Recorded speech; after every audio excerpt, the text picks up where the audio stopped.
Salut à tous, Bruno Guichard Simonet, un guidé. N'écoutez pas les politiques, n'écoutez pas le bruit sur les médias sociaux, dans les nouvelles, les magazines, les journaux. Quel que soit où vous êtes, ils sont tous manipulés par l'appât du gain. Et en ce moment, là où nous vivons, bien sûr, on ne peut pas ignorer l'importance de l'économie ou du business.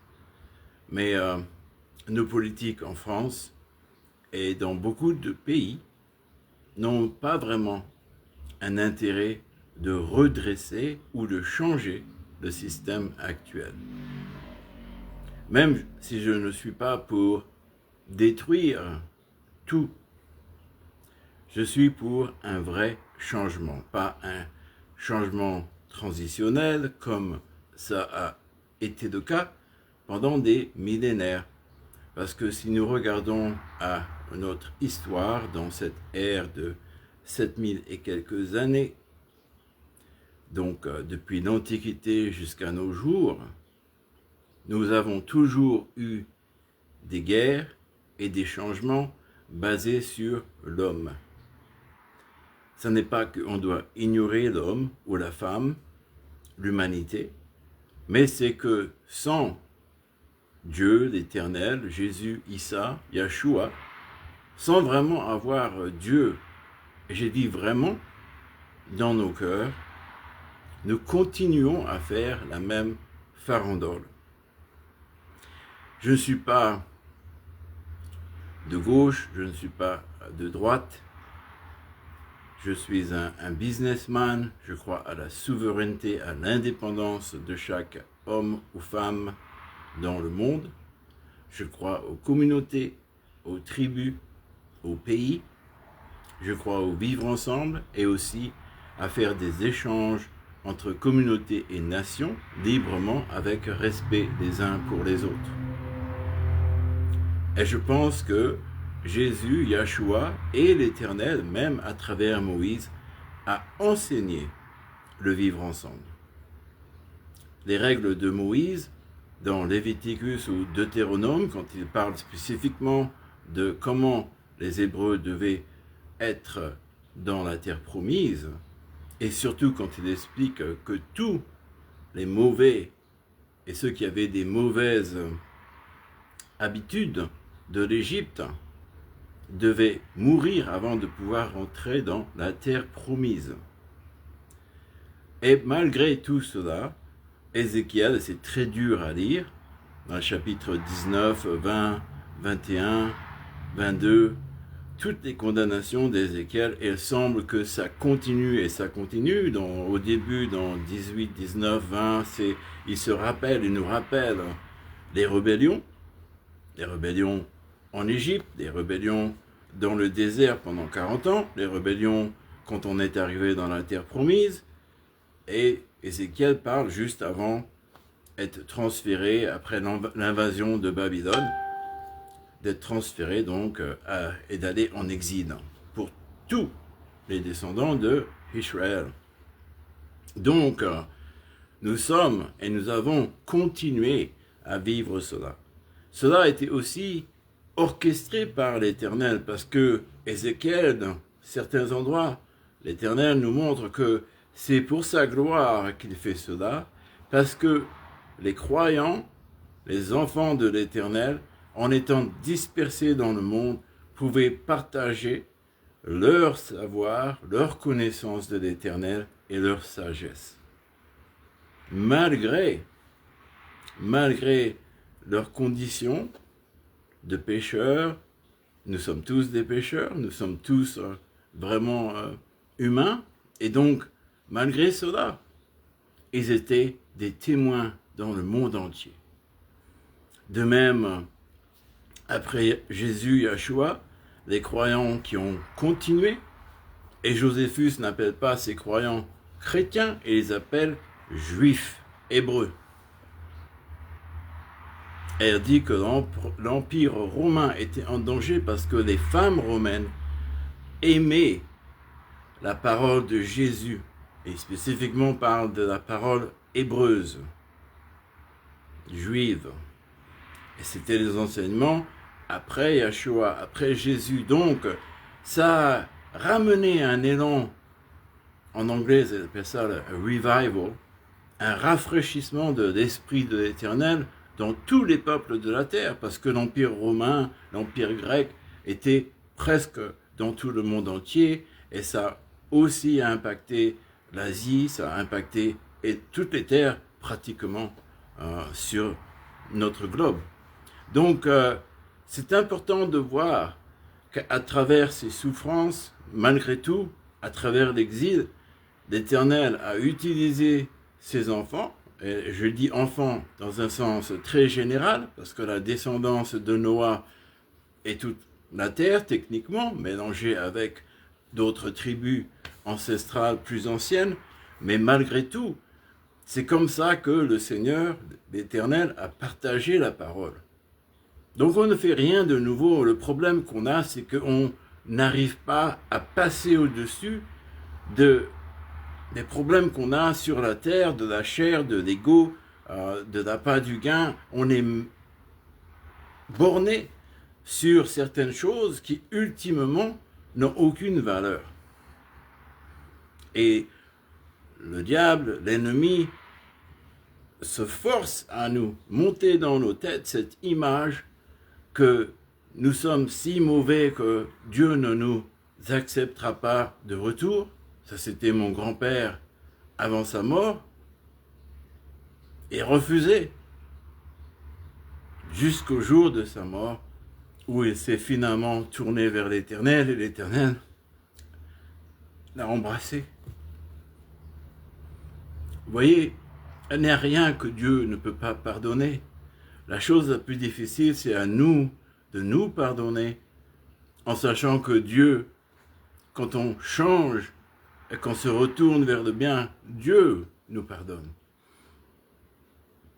À travers Jésus, il a démontré dans la chair. Dieu l'a démontré dans la chair, mais il l'avait démontré avant. Il l'a démontré en Inde, il l'a démontré en Asie. À travers Zhang Wu en Chine, que les gens ne connaissent pas, qui est relié au Bouddha. Zhang Wu a été ressuscité 4 fois, exactement comme le Bouddha, les 4 Bouddhas. Les gens ne réalisent pas que toutes ces histoires sont connectées et que le Seigneur nous appelle à comprendre cela.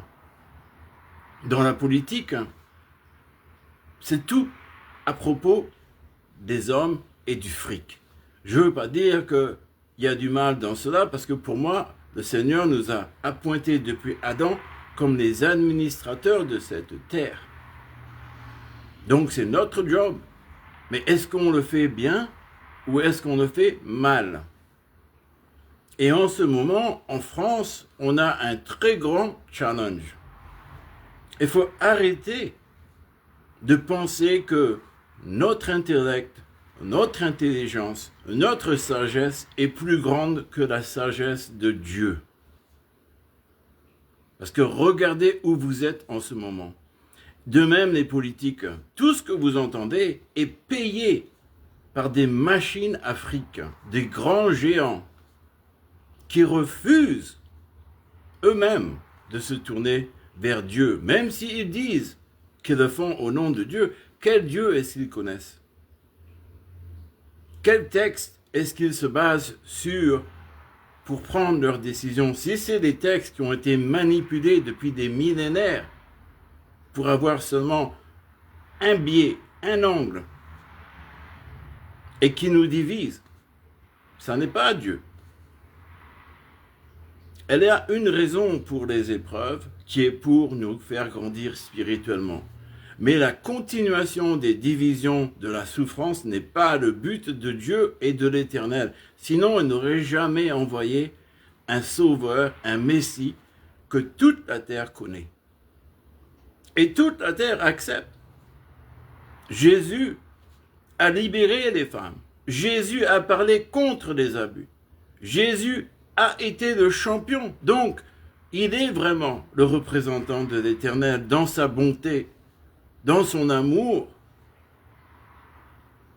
Et c'est pour ça que la politique qui continue à se focusser sur l'humanité, à faire plaisir aux hommes, n'arrivera jamais à changer pour de vrai notre monde.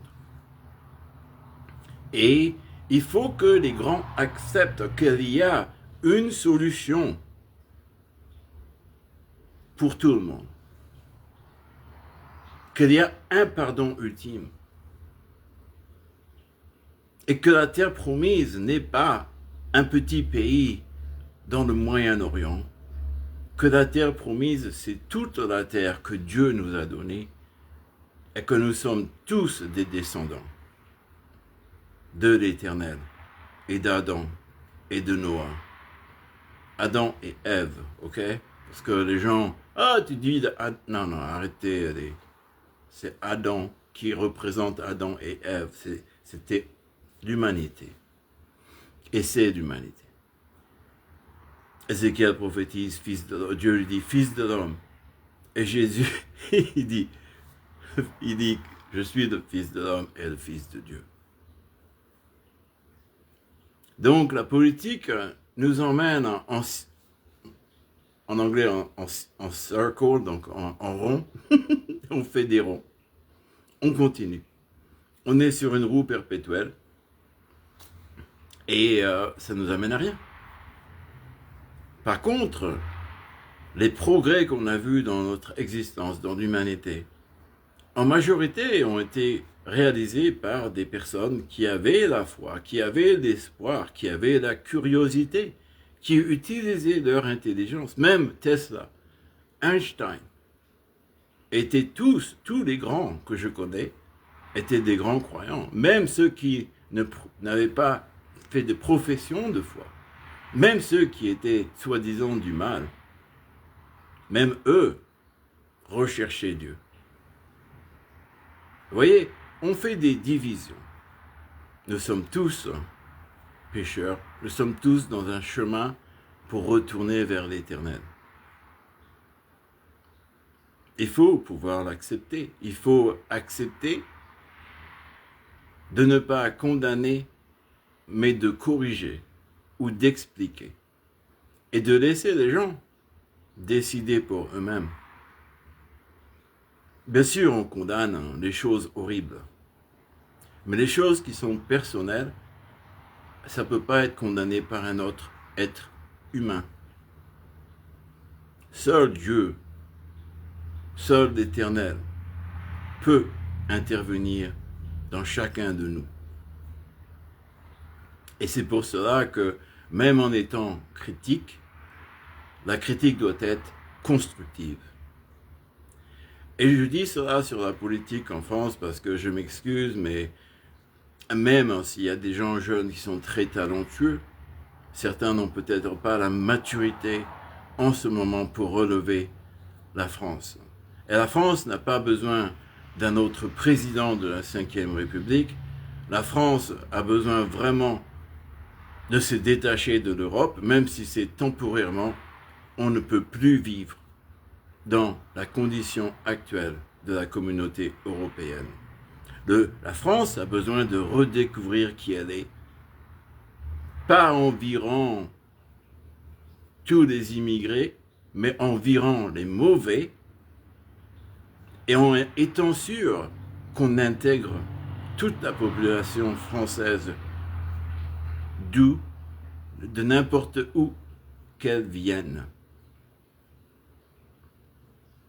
Et il faut être sûr qu'on traite les hommes et les femmes de façon égale. Et cela encore, ça a été une comédie dans le gouvernement français, en mettant des femmes au pouvoir qui n'avaient pas nécessairement les qualités, juste pour faire bien. Et c'est triste de le dire, mais ça a été le cas pour beaucoup. Ou mettre des hommes dans des positions aussi à cause du copinage, parce qu'on était copains, ou pour faire bien. Il faut que les gens qui soient dans des postes de décision soient là parce qu'ils ont les qualités pour répondre à l'appel. Nous ne sommes pas dans une période où nous pouvons avoir des blagueurs, des gens qui ne sont pas sérieux dans les positions où ils sont. Et surtout, il faut arrêter de multiplier l'administration au niveau où nous sommes.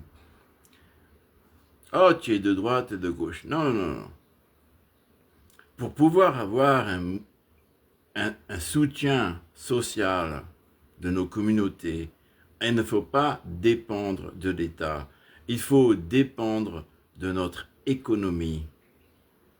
Ça veut dire que le business doit reprendre, l'économie doit être relancée, les industries doivent être soutenues et remontées. L'agriculteur et le fermier doit être supporté et remonté.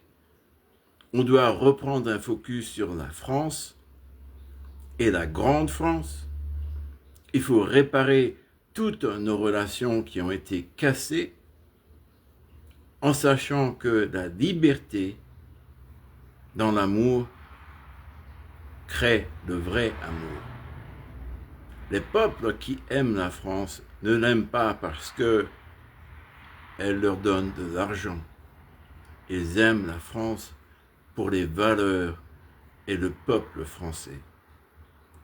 Parce que comme l'Amérique, nous sommes un pays qui réunit et ne divise pas.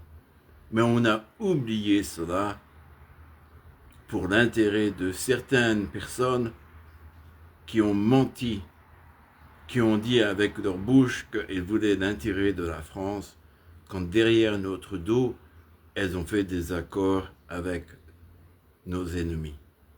Et je vais dire cela en généralité, parce que honnêtement, on n'a pas besoin de détails. Il y a trop de détails. Chacun d'entre nous peut se regarder dans le miroir et savoir qu'à un moment dans notre vie, on a fait quelque chose de mal à quelqu'un qui nous aimait, à quelqu'un qu'on appelait notre ami. Et la République française et les politiciens français sont exactement comme cela. Maintenant, il faut qu'on se retourne tous. Ah, retourner, ça veut dire demander pardon aux uns et aux autres et revenir à la réalité parce que notre dos est au mur de nos ennemis, pas nécessairement la Russie, la Chine, le Mercosur, l'Amérique ou... Non, ce n'est pas un pays spécifique. C'est une condition civilisationnelle et existentielle. Il faut arrêter de diviser les gens. Notre héritage est un héritage de croyants en l'éternel. Le peuple celtique, comme beaucoup d'autres peuples, mais peut-être de façon unique. Je comparerai seulement à ce que je connais. Mes frères et sœurs du Gabon, eh bien les Gaulois avaient la même connaissance de l'Éternel depuis des millénaires. Et ils ont accepté Jésus, Yeshua, Issa. Et ça n'a pas changé le pays ou la communauté, mais ça a changé l'esprit et l'âme des individus. Pour qu'ils commencent à faire des efforts pour se traiter mieux les uns les autres. Et quand on a commencé cela, le progrès de l'humanité a commencé. Mais le progrès n'est pas suffisant. Au contraire, on fait en ce moment marche arrière. La France est au précipice de la banqueroute. On perd nos héritages. L'Afrique a été si utilisée qu'elle aussi, elle souffre, mais elle fait des efforts. Et il est maintenant le moment, je ne parle pas des Amériques, mais vous savez très bien qu'ils souffrent aussi, malgré la propagande télévisée, comme quoi ils sont des champions. Les États-Unis sont aussi au bord du précipice. Et nous sommes tous dans cette situation. Donc, il faut que chaque État se remonte avec leur caractère, avec amour et respect les uns pour les autres. Et pour l'instant, je ne vois pas un candidat en France, parce que ça ne sera pas un candidat, ça sera quelqu'un que l'Éternel va choisir, qui est spécial pour un moment de transition, que les Français vont accepter. Et cela viendra par la prière de nous tous, croyants et non-croyants, de toute religion, dans tous les pays où le français est parlé et où les gens aiment la vieille, la grande France. Parce que c'est cela qu'on veut. On veut ramener les bonnes choses du passé et se débarrasser des mauvaises choses du passé. Parce que nos enfants et le futur de la patrie, de l'unité de la grande France, avec tous les pays indépendants et les communautés indépendantes, dépend de nos efforts, d'arrêter de nous mentir, d'arrêter de supporter le blabla des politiques et de faire le travail. Ça démarre par la prière, ça démarre par demander à nous-mêmes et à Dieu qu'est-ce que je dois faire et le faire. Je vous remercie. C'est mon commentaire aujourd'hui sur les événements courants. Je n'ai rien d'autre à dire et j'espère que ça sera bénéfique pour vous. Si vous aimez, je vous en prie, partagez. Je vais mettre un lien sur mon canal YouTube. C'est pas que je veux faire des lives sur YouTube, mais on ne sait jamais, ça peut peut-être aider dans le futur, temporairement. Et j'espère que la technologie va avancer pour qu'on ait d'autres opportunités dans le monde francophone, d'avoir d'autres outils pour partager, non pour être complètement sur l'internet pendant 18 heures sur 24, mais non, mais pour pouvoir travailler dans un monde francophone et dans d'autres langues dans le monde entier qui ne sont pas dominées par les technologies chinoises, indiennes ou américaines. Anglaises, pardon. Je vous aime. Dieu vous aime. Et Jésus vous adore. Bisous. Merci Seigneur. À bientôt.